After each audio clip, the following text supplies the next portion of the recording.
spring onion. So ito po yung ating mga punla, no? Po, malalaki na po yung ating mga punlang yan.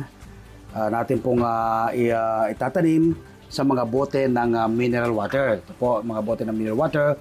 Pinaggamitan ko na po ito sa ibang mga laman. Ngayon po gagamitin natin sa pagtatanim ng spring onion. Ito na po yung ating lupa, no? Buwagag na lupa. Ang mixture po nito, 60% buwagag na lupa, another 20% ay vermicast, tapos 20% pa ay kokopit, kaya po buwagag ang lupa. Nang sa ganun, yung mga tinatanim natin mga halaman ay malaya po makagala yung kanilang mga ugat at makakuha ng nutrients ayon sa kanilang pangangailangan. Ngayon ay kukuha na tayo ng ating punla. Kukuha na tayo ng ating punla ng spring onion. Ayan po. Yan. Ating spring onion. Huwag nyo pong pakabaon, ano? Hanggang dito lang po siya, no? Takpan nyo lang po hanggang dyan. So, bahagya lang po. Medyo sliding ng kaunti.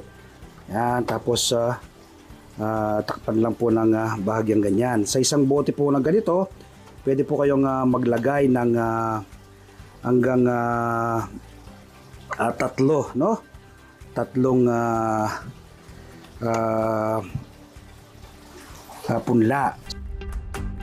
Pagkatanim ay didiligan po kaagad. Yan, lang sa ganun po yung kanyang mga ugat ay mag-fix sa lupa, no? Yan. So yan po, tingnan niyo po, malabong na sila, no? Nagano na po sila, no? Usbong po sila ng musbong. Ayan. Po sa kabila, ayun, no. Yan po, ang lulusog po nila, no? Green na green. Ang spring onion po ay yung pinakamadaling pag-propagate ay yung kumuha nga po ng kanyang usbong o kaya naman po itong kanya pong flower na ito. Ano na po yan, may seeds na po yan na pwede nang i-transplant. Wala kayong enough space sa Metro Manila kayo nakatira, pwede po kayong magtanim ng ganito. Ito po, sementadong kalsada, nasa gilid ng aming bahay. Yan ang ating mga tanim na spring onion.